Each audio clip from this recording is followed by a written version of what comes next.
Manipur is burning. Manipur जल रहा है। पिछले 3 महीनों से मणिपुर में हालात बहुत खराब है और इतना अनफेवरेबल एनवायरनमेंट है कि 140 से ज्यादा लोगों ने अपनी जान गंवाई है। 23,000 से ज्यादा लोग डिस्प्लेस हो गए और यहां तक कि फीमेल एक्सप्लॉयटेशन के इंसिडेंट्स भी यहां पे देखने को मिले। आखिर क्यों?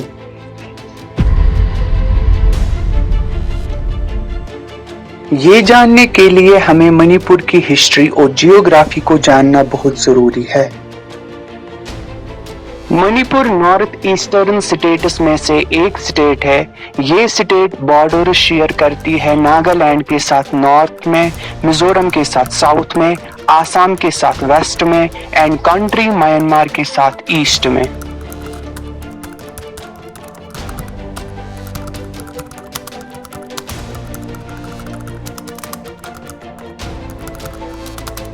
मणिपुर में मेजरली 3 कम्युनिटीज रहती है।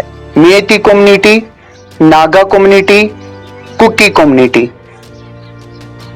मणिपुर की जो कैपिटल सिटी है वो इम्फाल है, जो मणिपुर की लार्जेस्ट सिटी है और जो मणिपुर का एरिया है वो 22,327 स्क्वायर किलोमीटर्स का है।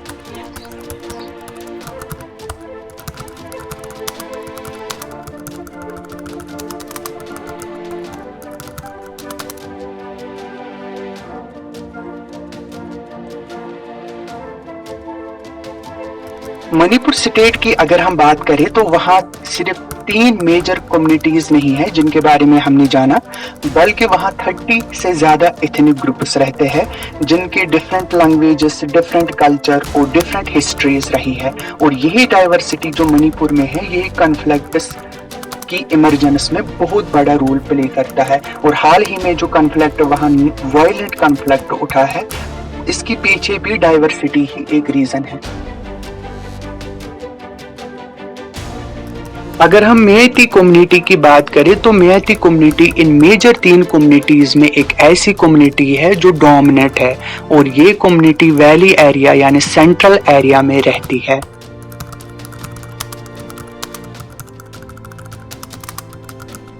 मेतीज के रिलीजन के बारे में अगर हम जानेंगे तो ये पहले इथनिक रिलीजन फॉलो करते थे जिसको बोलते थे सनामाहिज्म, और ये सनामाहिज्म से लेके शिवइज्म से ट्रांसफॉर्म हो गए। सनामाहिज्म रिलीजन में ये वर्शिप करते थे बहुत सारे नेचुरल एलिमेंट्स को और अपने एंसेस्टर्स को। प्रेजेंटली अगर हम देखेंगे तो मेतीज जो है ये मेजरली एक हिंदू कम्युनिटी है। अगर हम नागा ट्राइब्स के रिलीजन के बारे में जानेंगे तो ये पहले एनिमिज्म लाइक मेती जैसे रिलीजन को, इथनिक रिलीजन को फॉलो करते थे। तो पहले जो नागाज थे ये पहले सेम उसी रिलीजन को फॉलो करते थे, लेकिन later they get influenced by the Christianity and nowadays they are majorly Christians. और ये जो नागा ट्राइब है ये हिल रीजन्स में रहते हैं। जो कुकी ट्राइब है, कुकी ट्राइब्स है, तो इनमें क्या है, प्रिडोमिनेटली ये भी क्रिश्चियनिटी को फॉलो करते हैं।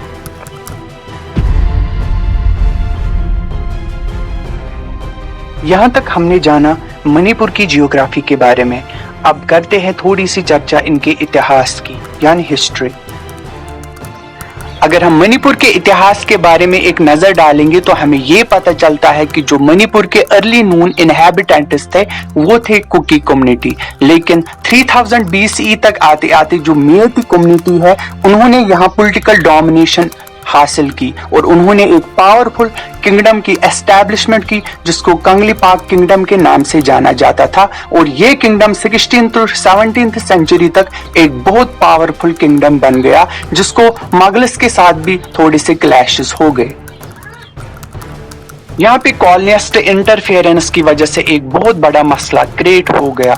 हमें पता है कि भारत में जब अंग्रेजों का शासन था तो वो पहले डायरेक्ट रूल नहीं करते थे, बल्कि बहुत सारी policies like doctrine of lapse, subsidiary alliance जैसे सिस्टम्स को यूज करके वो यहाँ के लोकल जो रूलर्स थे उनको पपेट्स बनाते थे और उनके जरिए ही अपने ऑब्जेक्टिव्स को फुलफिल करते थे।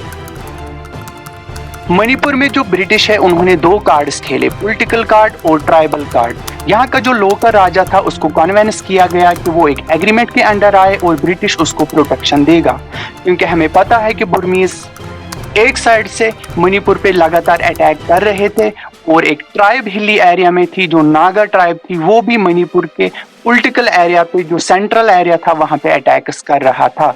तो ब्रिटिश ने यहाँ पे एक तो पहले एग्रीमेंट साइन करवाया और ये बोला गया कि मणिपुर को प्रोटेक्शन देने वाला है ब्रिटिश, और दूसरे साइड से उन्होंने एक नई ट्राइब को वहां पे लॉन्च किया जिसको कुकी ट्राइब कहते हैं, और नागा ट्राइब और कुकी ट्राइब को हिली एरिया में बसाया ताकि वो मणिपुर को प्रोटेक्ट करे फ्रॉम द एक्सटर्नल अटैक्स। 1947 तक आते आते जब भारत आजाद हो गया तो इन 3 डिफरेंट मेजर कम्युनिटीज की डिफरेंट डिमांड्स इमर्ज हो गई। जो नागा ट्राइब है उन्होंने ये डिमांड किया कि हमें एक अलग कंट्री चाहिए, और जो कुकी ट्राइब है उन्होंने ये डिमांड की कि हमें एक स्टेट चाहिए, और जो मेती कम्युनिटी थी उसको अपनी आइडेंटिटी और कल्चर को बचाने की फिक्र पड़ी थी। तो तीनों कम्युनिटीज की जो डिमांड्स है वो रिजेक्ट की गई, तो किसी कम्युनिटी को कुछ नहीं मिला। मेती कम्युनिटी अर्बन एरिया में रहते हैं, सेंट्रल एरिया में रहते हैं, और इन टोटल मणिपुर की 53% पॉपुलेशन है और 10% लैंड पे रहते हैं, और बाकी जो कुकी ट्राइब है वो 90% फॉरेस्ट एरिया में बिखरे पड़े हैं और मणिपुर की 28% पॉपुलेशन है। मेती कम्युनिटी जो है वो सेंट्रल एरिया में रहते हैं, अर्बन एरिया में रहते हैं, इसीलिए उनको एक बेनिफिट है, वो डेवलप्ड और एडवांस्ड है than those communities which are living in the hilly areas. और जो हिली एरियाज की कम्युनिटी है वो मेती कम्युनिटीज के इस डिमांड को अपोज कर रहे हैं, जो वो मांग रहे हैं कि हमें एसटी का स्टेटस मिलना चाहिए। वो बोल रहे हैं, वो अपोज कर रहे हैं कि इनको स्टेटस नहीं मिलना चाहिए। अगर इनको भी एसटी का स्टेटस मिलेगा, शेड्यूल ट्राइब का स्टेटस मिलेगा, तो ये हमारे जॉब्स खाएंगे। तो इसीलिए वो उनकी इस डिमांड को अपोज कर रहे हैं। सेंट्रल एरिया के लोग जो कि मेती कम्युनिटी है, उनको लैंड एक्ट के तहत फॉरेस्ट एरिया में लैंड खरीदने की परमिशन नहीं है, वो फॉरेस्ट एरिया में लैंड नहीं खरीद सकते। और जो बाकी कम्युनिटीज जो हिली एरियाज में है वो सेंट्रल एरिया में लैंड खरीद सकते हैं। मणिपुर इशू के हिस्टोरिकल, जियोग्राफिकल, कंटेम्पररी और पॉलिटिकल एस्पेक्ट्स हमने कवर किए। इन बातों से ये क्लियर होता है कि मणिपुर में इतना जो वायलेंस बढ़ गया, इसके पीछे खाली एक फैक्टर रेस्पॉन्सिबल नहीं है, but there are several factors which are responsible for the mess. For example, unrepresented assembly, demands of different ethnic groups, insurgency, etc.